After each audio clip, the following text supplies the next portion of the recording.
Evil draw for Aryna Sabalenka at Cincinnati Open, featuring IGA Świątek, Emma Raducanu, leaves tennis fans in disbelief. Aryna Sabalenka walked into the Cincinnati Open as the world #1, expecting a challenging week ahead of the US Open. What she found instead was a nightmare bracket that has tennis fans crying foul about one of the most lopsided draws in WTA 1000 history.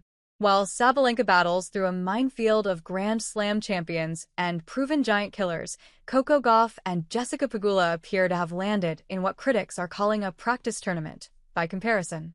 Why is Aryna Sabalenka's Cincinnati Open draw being called the most unbalanced ever? The top half of the Cincinnati Open bracket reads like a who's who of tennis royalty. Sabalenka finds herself sharing space with former world #1 IGA Świątek, 2022 Wimbledon champion Aryna Rybakina, 2021 US Open winner Emma Raducanu, and 2021 US Open finalist Leylah Fernandez. This star-studded lineup would be challenging enough on its own, but the draw gets even more treacherous when you consider the recent history. Madison Keys and Amanda Anisimova lurk in Sabalenka's section, and both players have already proven they can beat her when it matters most. Amanda Anisimova shocked Sabalenka in the 2025 Wimbledon semifinals, reaching her first Grand Slam final. Madison Keys stopped Sabalenka in the 2025 Australian Open final, continuing her reputation as a dangerous floater capable of upset victories. The depth doesn't end there. Danielle Collins brings her aggressive baseline game and proven track record against top players. Ludmila Samsonova and Beatriz Haddad Maia add their own brand of consistent power tennis. Wild cards Venus Williams and Taylor Townsend provide the unpredictable factor that can derail any tournament run. From the opening round, Sabalenka faces what amounts to a gauntlet that would challenge even the most seasoned champion. Meanwhile, the bottom half tells a completely different story. #2 seed Gauff and #4 seed Pegula anchor a section that includes Naomi Osaka, Karolina Muchova, Daria Kasatkina, and Belinda Bencic. While these players bring their own strengths, the overall depth and immediate threat level pale in comparison to what awaits in the upper bracket. How are tennis fans reacting to the Cincinnati Open draw controversy?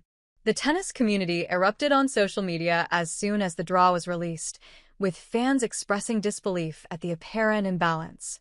One fan summed up the widespread sentiment: WTF. One of the most unbalanced draws I have ever seen in my life. Bottom half is trash. The criticism continued, with fans highlighting the physical and mental toll this draw could take on Sabalenka.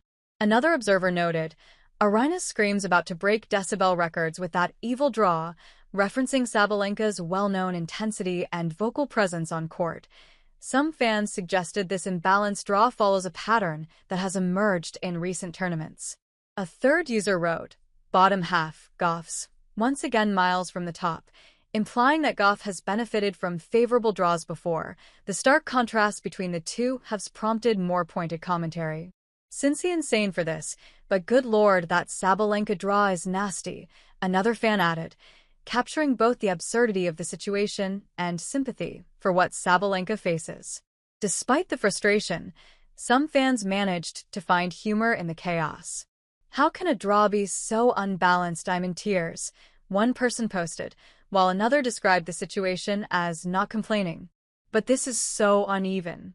Top of the draw is literally the Hunger Games. What does this draw mean for the Cincinnati Open's tournament quality? Beyond the immediate complaints about fairness, this draw raises questions about the Cincinnati Open's role as a US Open warm-up tournament. The event has traditionally served as a crucial testing ground where players fine-tune their hard-court games and build confidence heading into Flushing Meadows. However, the current bracket structure threatens to undermine that purpose for several key contenders. For Sabalenka, the path to the title now requires navigating multiple potential banana peels from day one. Each match becomes a high-stakes encounter where a single off day could end her tournament and disrupt her US Open preparation. The physical demands of repeatedly facing elite opposition could leave her exhausted rather than sharp for New York. Conversely, Gauff and Pegula face the opposite challenge. While their easier path might seem advantageous, it could also leave them underprepared for the intensity they'll encounter at the US Open.